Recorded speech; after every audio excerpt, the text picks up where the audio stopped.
So we're living in some trying times, difficult days where we're being asked by the government or ordered to make small, well, maybe they're not even small, but make sacrifices for the benefit of other people.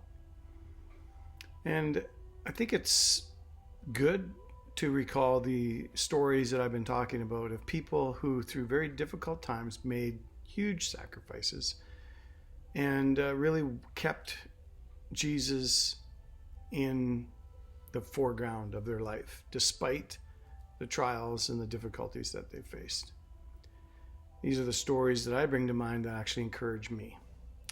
Hebrews 12, 1 and 2 says, "Therefore, since we are surrounded by such a great crowd of witnesses, let us run the race called out for us, throwing aside all the weights and sin that so easily entangles us, keeping our eyes fixed on Jesus, the author and finisher, the perfecter of our faith, who for the joy set before him endured the cross, despising the shame,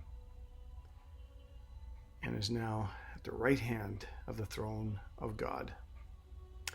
I'm sure that you have no doubt heard of Philip James Elliott, known as Jim Elliott. He was a Portland, Oregon boy, born on October 8th, 1927, and lived to be 28 years old, 1956. He was one of 5 missionaries who had, during this Operation Aka, they were killed when they were trying to reach some of the Amazon cannibalistic tribes down in Ecuador. And so it was that they lost their lives. You can read about this. You can buy a book. You can watch a movie called Through Gates of Splendor, or the second movie called Beyond the Gates of Splendor. Incredible, incredible story. He and his friends and their families went to the Amazon in the 1950s, and they were just really gung-ho to bring the love of Jesus to these people who didn't know him. And they were seemingly making some headway with these Indians known as the Huaorani people, also known as the Aka Indians.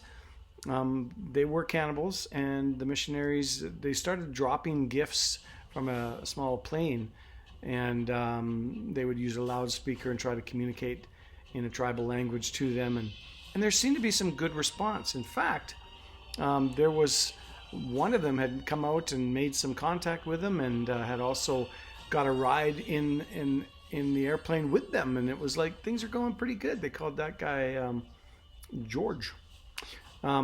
Anyway, when they felt it was time to take the next step, they would land the plane on a stretch of sandy beach and make actual contact, more communication. They came out to greet them. The natives came out to greet them. But in their fear, no doubt, in the only ways they knew, apparently they were told a lie about the motivations of these men. Well, they struck out and killed them with their spears. Their bodies were found later on downriver.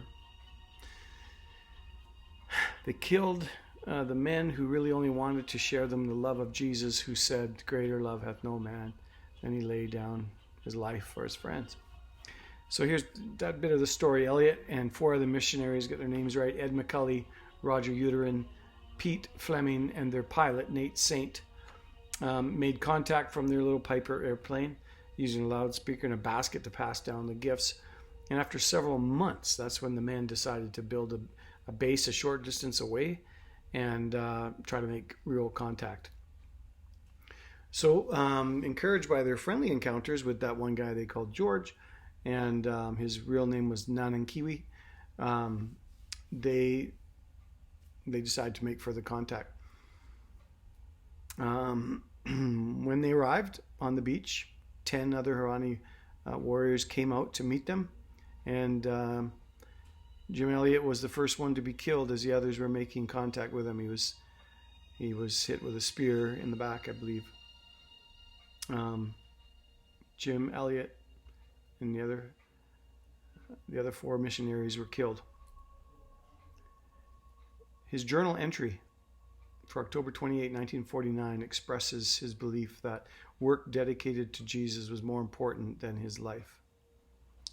He wrote, see Luke 9:24, for whosoever will save his life shall lose it, but whosoever will lose his life for my sake, the same shall save it.